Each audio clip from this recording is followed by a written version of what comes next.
가나안 전복 전쟁이 계속되고 있는데 먼저 중앙을 치고 그 다음에 남부 전쟁이 있었고 오늘 11장은 북부 전쟁을 기록하고 있습니다. 실질적으로 이제 여호수아서는 가나안 정복 전쟁이 12장에서 마무리가 됩니다. 그래서 12장은 읽지 않았을지라도 오늘 다 마친 걸로 그렇게 하겠습니다. 왜냐하면 11장 1절에서 15절까지 북부 전쟁이고 그 다음에 실질적으로 16절부터는 그동안에 있었던 전쟁을 회상하면서 전쟁에서 싸워 이긴 지역들을 열거하고 있습니다. 그리고 12장은 이제 싸워서 이긴 왕들, 물리친 왕들을 열거하고 있는데 12장 24절 마지막에 가서 보면 디르사 왕이라 모두 31왕이었더라.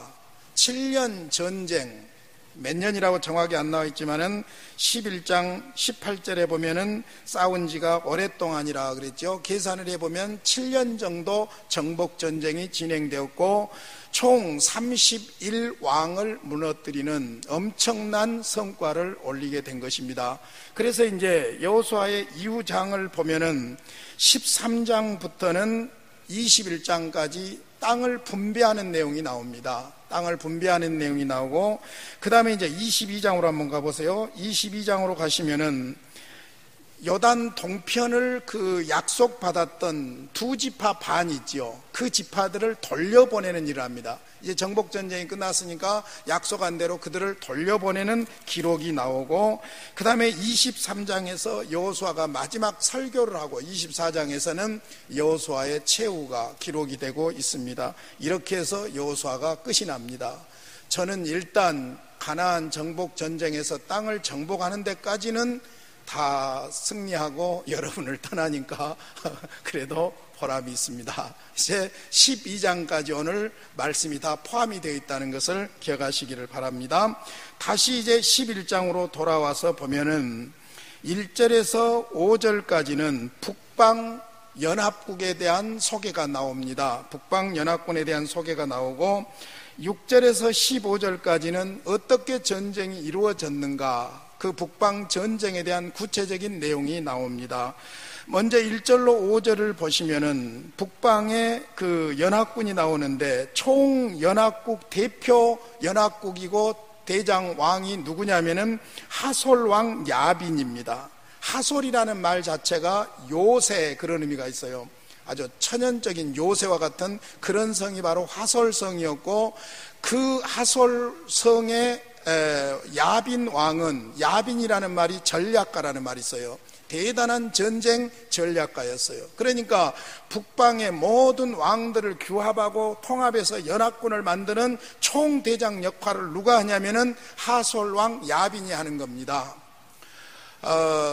그 대표적인 그 왕이 이제 지휘권을 가지고 모아들이는데 1절을 보십시오. 하솔 왕 야빈이 이 소식을 듣고 그랬어요. 이 소식은 무슨 소식입니까? 이제 가나안 요단 저편에서부터 여리고를 무너뜨리고 남부전쟁에서 모든 가나안 원주민들이 다 대패하고 하는 이런 소문을 들었다는 것이죠. 듣고는 마돈왕 요밥과 시므로랑 압삽왕과 및 북쪽 산지와 긴네로 남쪽 아라바와 평지와 서쪽 돌의 높은 곳에 있는 왕들과 동쪽과 서쪽의 가나안 족속과 아모리 족속과 헷 족속과 브리스 족속과 산지의 여부수 족속과 미스바 땅 헤르몬 산 아래 휘 족속에게 사람을 보내매 그들이 그 모든 군대를 거느리고 나왔으니 백성이 많아 해변에 수많은 모래 같고 말과 병거도 심히 많았으며 이 왕들이 모두 모여 나와서 이스라엘과 싸우려고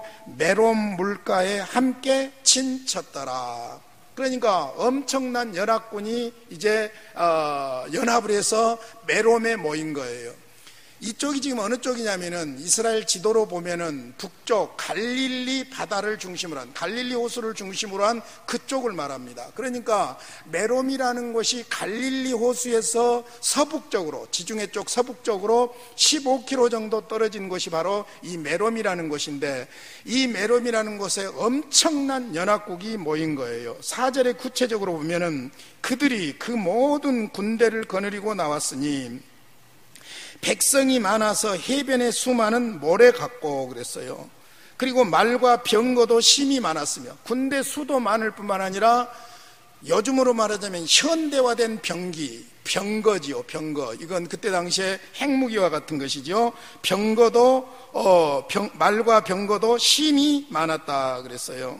그런데 유명한 그 유대 역사학자 요세푸스, 예수님과 동시대에 살았던 역사학자예요. 그래서 기독교 역사에서 이 요세푸스의 말은 굉장히 권위가 있습니다. 그런데 역사가 요세푸스에 의하면은 이때 이 사람들의 보병이 30만이라는 거예요. 보병이 30만. 그 당시에 우리나라가 뭐 총 군대가 60만이라고 그러는데 아마 지금 60만이 못 될 걸로 알고 있는데요. 30만이고 기병이 10만이에요. 기병이. 말 타고 전쟁하는 기병이 10만이고 전차 부대가 2만이나 됐다는 거예요. 어마어마합니다. 근데 여기에서 이제 주된 무기가 뭐냐면 말과 병거예요. 말 타고 전쟁하는 것과 그 다음에 말이 이끄는 병거. 이것이 아주 결정적인 현대화된 무기라고 볼 수 있죠. 당시에는. 자, 그런데 이렇게 메론 물가에 전략가 야빈왕을 중심으로 해서 북방 왕국의 모든 지파들이 다 족속들이 모인 거예요. 어마어마한 전쟁이 벌어지고 있는 것이죠. 그런데 이때 이제 6절부터 전쟁은 어디서부터 시작되냐면은 하나님께서 여호수아에게 말씀하신 것으로부터 시작이 됩니다. 6절 같이 읽겠습니다. 시작. 여호와께서 여호수아에게 이르시되 그들로 말미암아 두려워하지 말라. 내일 이맘때에 내가 그들을 이스라엘 앞에 넘겨주어 몰살시키리니 너는 그들의 말 뒷발에 힘줄을 끊고 그들의 병거를 불사르라 하시니라. 언제? 내일 이맘때. 내일 이맘때. 두려워하지 말아라. 내일 이맘때 그들을 너희들 앞에 넘겨주어서 몰살시킬 것이다.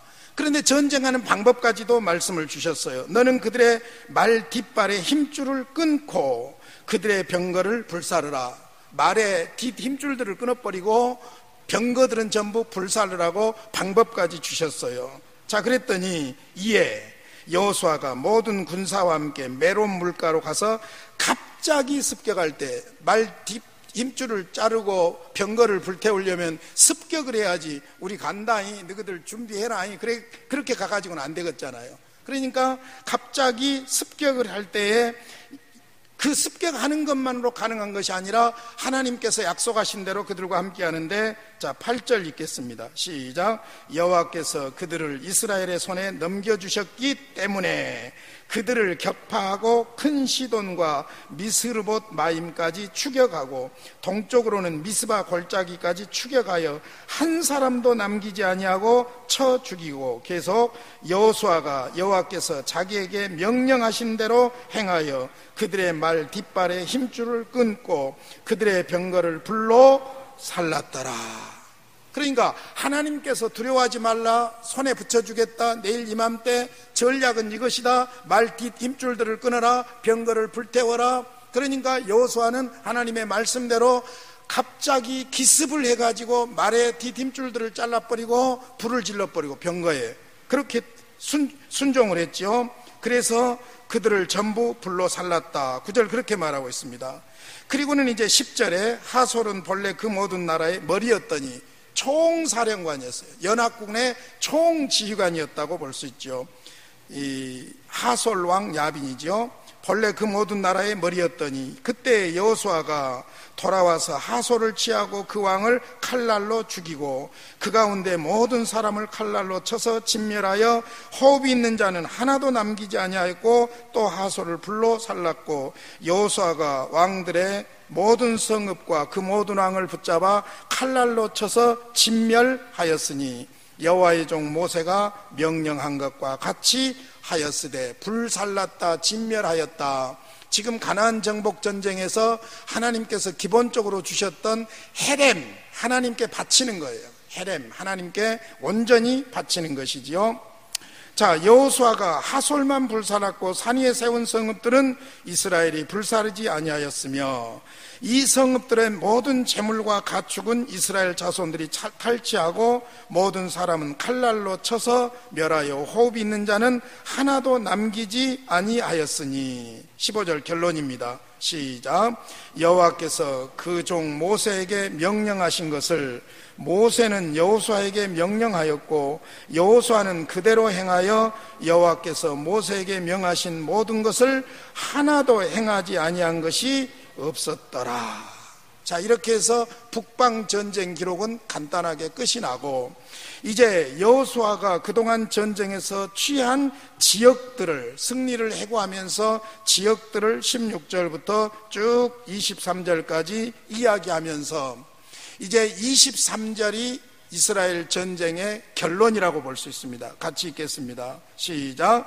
이와 같이 여호수아가 여호와께서 모세에게 말씀하신 대로 그 온 땅을 점령하여 이스라엘 지파의 구분에 따라 기업으로 주매 그 땅에 전쟁이 그쳤더라. 7년 만에 전쟁이 끝났고 31개 왕의 굴복을 받게 되었고 가나안 땅을 정복하게 된 것입니다. 그래서 정복전쟁이 끝납니다.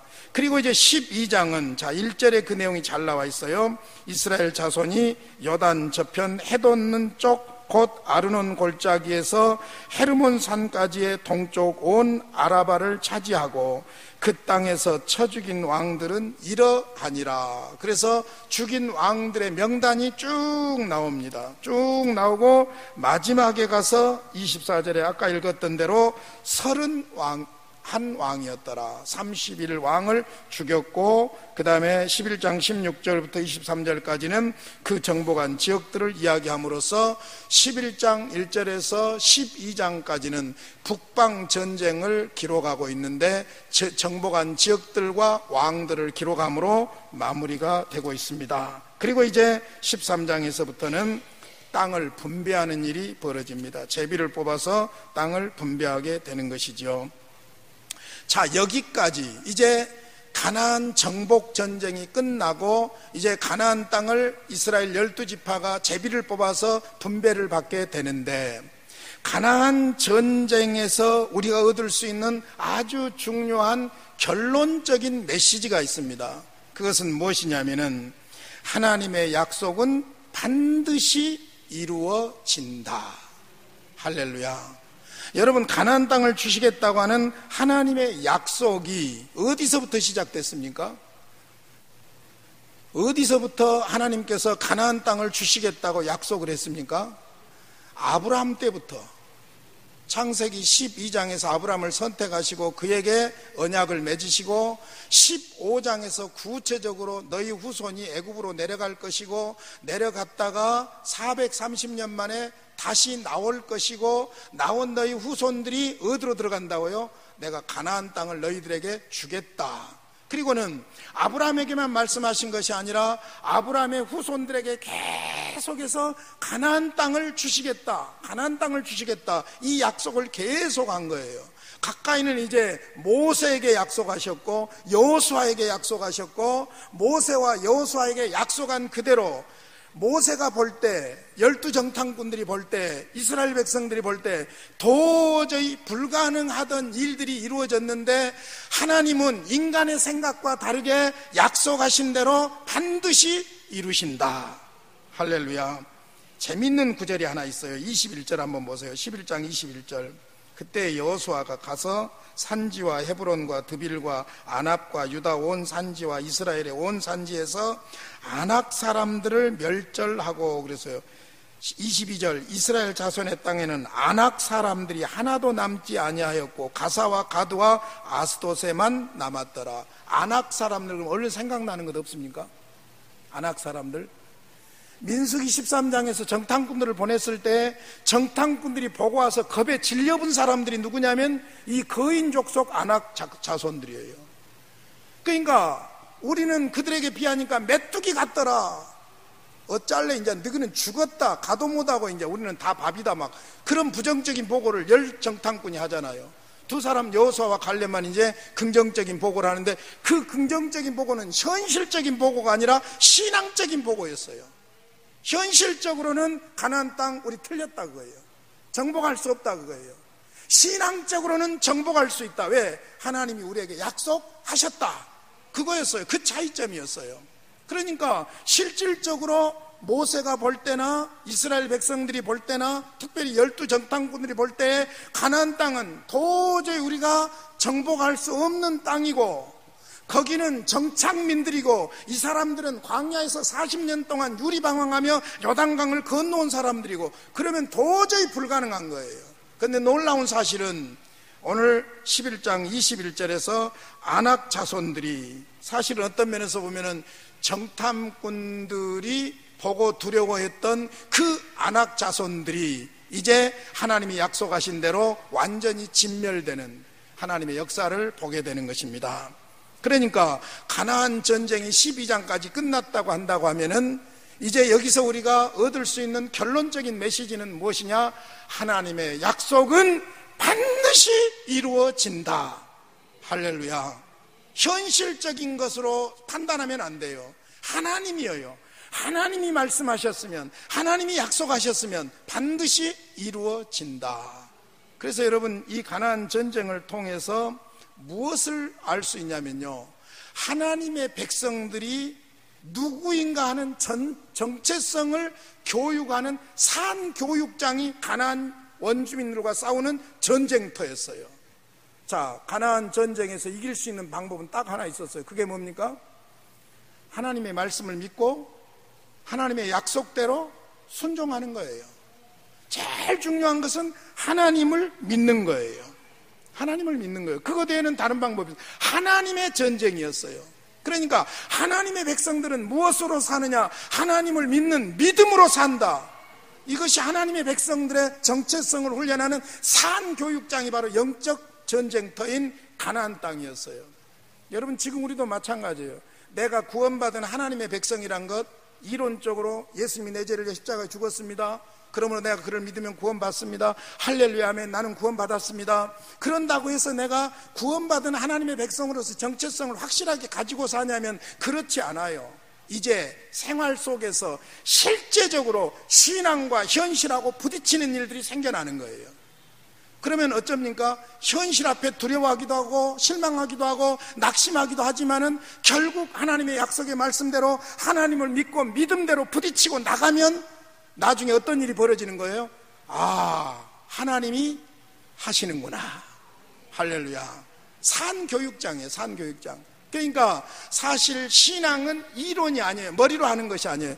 신앙은 삶의 현장에서 온몸으로 부딪혀 봐야 하나님이 하나님이신 것을 굳게 믿을 수 있는 줄로 믿습니다. 사실은요, 가나안 정복 전쟁을 통해서 이스라엘 백성들이 배운 두 가지가 있어요. 하나는 하나님만 믿어라 그것이고, 하나는 결국 모든 것은 하나님께 영광, 그걸 배우게 된 거예요. 여기 원주민들을 심판한다, 원주민들을 진멸한다, 이것은 무엇을 말하냐면은 하나님과 반대된 문화에 우리가 젖어들어서는 안 되고 오히려 그것을 계도해야 된다는 거예요. 그러니까 새 속에 우리가 물들어서는 안 되고 세상 속에 살면서도 하나님 나라, 즉 하나님의 통치 가운데서 살아가는 거예요. 복음의 밀수꾼이라는 책이 있는데, 여러분 그러잖아요. 사실 예수를 못 믿게 하는 북한 땅이라든지 전에 옛날 중국 땅이라든지 이런 데서는 복음 전하는 것이 밀수업과 같았어요. 그런다고 해서 우리가 현실에 타협해버리면 복음은 전할 수가 없는 거예요. 그러니까 하나님을 믿기 때문에 하나님 영광을 위해서 세상에 물들지 않고 믿음의 원리대로 살아가는 거예요. 놀라운 사실은 여러분, 지금도 북한에 믿는 사람들이 있다는 거예요. 우리가 생각할 때는 어떻게 그 땅에서 예수를 믿을까 하는데 지금도 그 땅에서 그 나름대로 예수를 믿는 지하 교회가 있다는 거예요. 이게 중요한 거예요. 그러니까 우리가 하나님 영광을 위해서 어떤 현실적인 문화에 그냥 흡수돼 버리는 것이 아니라 가나안을 심판하고 정복하고 무너뜨리듯이 오히려 우리가 하나님 나라 영광을 위해서 하나님 나라를 세워가는 그런 그리스도인들이 되어야 할 줄로 믿습니다. 재밌는 것은 가나안 원주민들과의 전쟁에서 실질적으로 이스라엘 백성들과 화친하고 살아남은 족속이 있어요. 누굽니까? 히위 족속의 기브온 족속들이죠. 히위 지파의 기브온 족속들. 이 사람들은 화친을 했기 때문이에요. 어떤 면에서 여러분, 세상은 그리스도와 화목해야 될 줄로 믿습니다. 그것만이 구원받고 살아남는 길이에요. 어찌됐든 가장 중요한 가나안 전쟁의 결론은 무엇이냐면은 하나님을 믿으라. 할렐루야. 하나님은 약속하신 대로 반드시 이루신다. 우리의 생활 현장에서 우리가 계속해서 그리스도인으로 살아가면서 고뇌하고 잠 못 이루고 여러 가지 어려움을 당하고 그런 과정에서 하나님은 보이지 않고 현실은 그냥 눈앞에서 돈이 왔다 갔다 하고 그러죠. 그런 상황에서 과연 내가 누구를 의지할 것인가 하는 것들을 계속해서 영적 전쟁에서 배워가는 거예요. 하나님은 약속하신 대로 이루신다. 그러므로 하나님을 믿으라. 자, 여기 가나안 전쟁의 특징이 있어요. 1장에서 11장까지 공통적인 특징이 있습니다. 그걸 두 가지로 요약하면, 첫째, 하나님이 하신다. 할렐루야. 하나님의 전쟁이에요. 여러분, 하나님은 지금도 일하고 계심을 믿습니다. 그걸 섭리라고 그럽니다. 하나님이 하신다. 6절 보세요. 여호와께서 여호수아에게 이르시되 그들로 말미암아 두려워하지 말라. 내일 이맘때에 내가 그들을 이스라엘 앞에 넘겨주어 몰살시키리니 너는 그들의 말 뒷발에 힘줄을 끊고 그들의 병거를 불사르라 하시니라. 하나님이 먼저 일하십니다. 그리고 하나님은 반드시 약속하신 것을 이루십니다. 15절, 여호와께서 그의 종 모세에게 명령하신 것을 모세는 여호수아에게 명령하였고 여호수아는 그대로 행하여 여호와께서 모세에게 명하신 모든 것을 하나도 행하지 아니한 것이 없었더라. 하나님이 일하시고 계시고 하나님이 약속하신 것을 이루고 계시고, 마지막 23절입니다. 하나님은 반드시 승리를 이루십니다. 이와 같이 여호수아가 여호와께서 모세에게 말씀하신 대로 그 온 땅을 점령하여 이스라엘 지파의 구분에 따라 기업으로 주매 그 땅에 전쟁이 그쳤더라. 승리예요. 여러분, 우리가 진실로 구원받은 하나님의 백성이면 중간에 낙심하기도 하고 무너지기도 하고 절망하기도 하고 그러지만은 반드시 승리할 줄로 믿습니다. 나는 약하고 나는 부족하지만은 나와 함께 하시는 하나님이 반드시 나를 붙드시고 이끄실 줄로 믿습니다. 우리가 철로 역정에서 배웠던 내용이에요. 하나님이 일하십니다. 죽은 하나님이 아닙니다. 하나님을 믿으시기를 바랍니다. 그래서 가나안 정복 전쟁의 특징 두 가지가 있는데, 첫 번째가 뭐냐? 하나님이 하신다. 그런데 하나님이 어떻게 하시느냐? 두 번째, 성도들은 하나님께 맡겨야 된다. 이스라엘 백성들이 하나님께 맡기고 믿음으로 순종할 때 어떤 일이 벌어졌습니까? 전쟁에 승리했습니다. 다른 거 없어요. 지략가요 전략가인 하솔왕 야빈도 꼼짝 못했어요. 30만 대군도 어떻게 할 수가 없었어요. 왜요? 하나님의 백성들이 하나님께 맡기고 순종했기 때문이죠. 그러므로 하나님은 일하시고 성도는 하나님이 일하신 대로 맡기고, 할렐루야, 믿는 것이죠. 믿기 때문에 어떻게 하느냐? 첫째, 순종합니다. 9절 말씀 봅니다.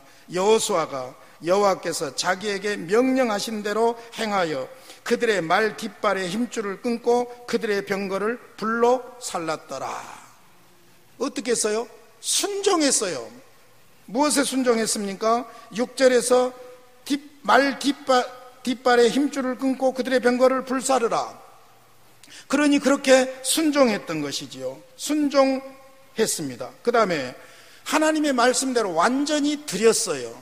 지금 11절 12절 계속해서 진멸하여 호흡 있는 자는 하나도 남기지 아니하였다. 불로 불살랐다. 또 12절에서도 쳐서 진멸하여, 이 말 제가 전에 설명했죠. 진멸했다는 말은 헤렘이라는 말인데 완전히 하나님께 바치는 것으로서 되돌릴 수도 없고, 그러죠? 되돌려 받을 수도 없고 팔 수도 없고 하나님께 완전히 바쳐버린 거예요. 완전히 바쳐버린 거예요. 그걸 말하죠. 그러니까 하나님을 믿기 때문에 하나님의 말씀대로 순종할 뿐만 아니라 하나님께 완전히 드리는 헌신이 필요하다는 것이죠. 그 다음 마지막 한 가지 더 중요한 것이 있어요. 하나님께 맡기기 때문에 순종하지요. 두 번째 헌신하지요. 세 번째로는 질서를 따릅니다. 오늘 본문에 재밌는 내용이 나와요. 15절을 먼저 9절을 한번 보겠습니다. 여호수아가 여호와께서 자기에게 명령하신 대로 행했다고 그랬죠. 12절로 가서 보세요. 여호수아가 그 왕들의 모든 성읍과 그 모든 왕을 붙잡아 칼날로 쳐서 진멸하여 바쳤으니 여호와의 종 모세가 명령한 것과 같이 하였으되, 여호수아가 누구에게 명령했다는 거예요? 누구의 명령을 받았다는 거예요? 모세의 명령을 받았다는 거예요. 그래서 그 결론으로서 15절에 여호와께서는 그 종 모세에게 명령하시고 모세는 여호와에게 명령하였고 여호수아는 그대로 행하여 여호와께서 모세에게 명하신 모든 것을 하나도 행하지 아니한 것이 없었다. 하나님이 모세에게, 모세가 여호수아에게, 그래서 여호수아는 모세를 통해서 하나님으로부터 받은 말씀대로 질서 있게 순종함으로 말미암아 가나안 정복 전쟁에서 승리할 수가 있었습니다. 사랑하는 성도 여러분, 가나안 정복 전쟁은 오늘 거룩한 삶을 살아가야 할 영적 싸움을 싸우는 우리 그리스도인들에게 너무나도 중요한 교과서입니다. 우리는 지금 요단강을 건너므로 끝나는 것이 아니라 영적 싸움을 싸우고 있는 성화의 삶을 살고 있는 줄로 믿습니다. 제가 여호수아를 시작하면서 여러분에게 말씀드렸어요. 요단강을 오해하면 안 된다. 요단강 그러면 우리는 철로역정의 영향과 찬송가 606장의 영향으로 요단강 건너가 만날이 천국으로 생각하는데, 사실은 요단강 건너 가나안 땅은 우리에게 무엇을 의미하냐면은 구원받은 하나님의 백성들의 성품, 성숙한 성품과 영적 사역을 말하고 있다. 그것을 영적 전쟁으로 말하는 거예요. 이 영적 전쟁에서 가장 중요한 것이 하나님은 말씀하신 대로 이루신다. 그러므로 우리는 하나님을 믿고 하나님께 순종할 때 우리를 통해서 하나님의 역사가 이루어지는데, 우리의 성품이 성숙해질 뿐만 아니라 우리가 맡은 일을 하나님이 기뻐하시는 대로 성숙하게 감당할 수 있는 줄로 믿습니다. 할렐루야. 이 영적 싸움의 승리가 나와 여러분의 것이 되시기를 주님의 이름으로 축원합니다. 고마우신 아버지, 은혜와 사랑을 감사합니다. 우리에게 아직도 진행되는 영적 싸움이 있사온데 나태하지 않게 하시고 허리띠 풀지 않게 하시고 완전 무장하고 성령님 의지하며 말씀의 검을 차고 아버지 하나님 승리하게 하여 주시옵소서. 하나님의 약속은 반드시 이루어짐을 믿습니다. 내 주와 맺은 언약은 영불변하시니 그 나라 가기까지 늘 함께 하심을 믿습니다. 그러므로 하나님께 맡기는 믿음을 주시옵시고 그 믿음대로 순종하며 헌신하며 질서 있게 하나님 역사를 이루어가게 하여 주시옵소서. 예수님의 이름으로 기도하옵나이다. 아멘.